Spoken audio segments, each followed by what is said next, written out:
Hello guys, welcome to my channel. My name is Diana, and in this video we will be discussing how Austin Butler embodied the role of the king of rock and roll in the latest Elvis biopic.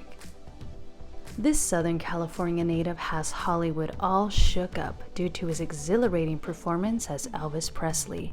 The film even received a 12-minute standing ovation at the Cannes Film Festival, which was the longest standing ovation of the year.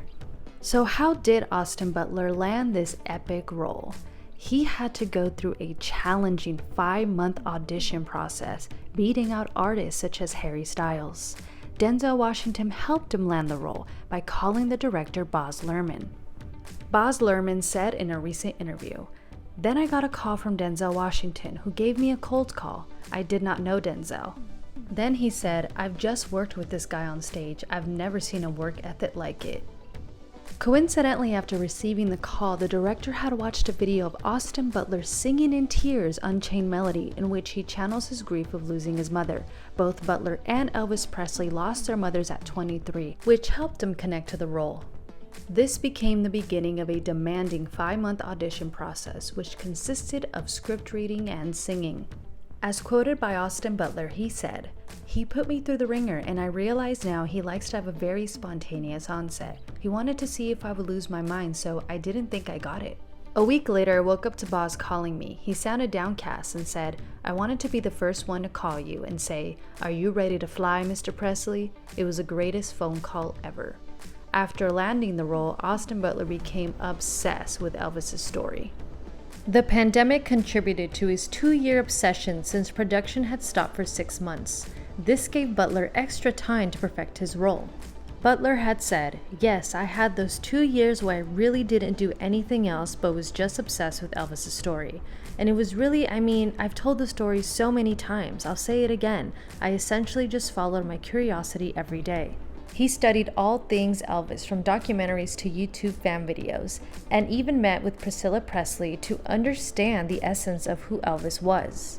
He also had help from experts such as a movement coach, dialect coaches, singing instructors, and even a karate sensei. Due to his dedication to nail this role, Butler still talks with that Elvis twang. And he's well aware of it too. Butler has said in a recent interview, "You spend so much time obsessing about one thing, and it really is like muscular habits. Your mouth can change." His process consisted of listening to tapes of Presley's voice as he was falling asleep and taking 4-hour beach walks while talking to himself, reciting Elvis interviews he memorized in order to perfect the singer's voice and laugh. Now that is some dedication right there. If that was my process, I'd also have a hard time shaking off that accent. Along with perfecting the king's voice, Butler had to overcome shyness in order to embody Elvis's stage presence. Learning that Elvis was shy as a kid inspired Butler to access the courage to perform in front of 600 extras. In a recent interview, Butler said, "When energy is on me, I get shy, but as soon as I poured it out and I was trying to make this girl laugh and that girl blush, then fear went out the window."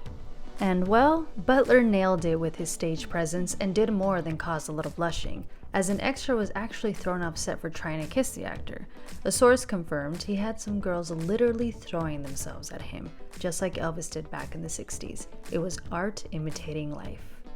To further embody the king's persona and his relationship to Colonel Tom Parker, Tom Hanks and Butler wrote letters back and forth using a typewriter. They were written from their character's perspective. Butler had mentioned this exchange by saying, Tom would write something as Parker like, "Dear Elvis, I saw your movie GI Blues tonight," and then he'd talk about it a bit in the letter, and then I'd send one back. That must have been such a beautiful learning experience for them too. If you guys haven't watched this movie, I highly recommend it, and personally, I may even go back to watch it a second time. Thank you guys so much for watching. I hope you enjoyed this video, and don't forget y'all to like and subscribe.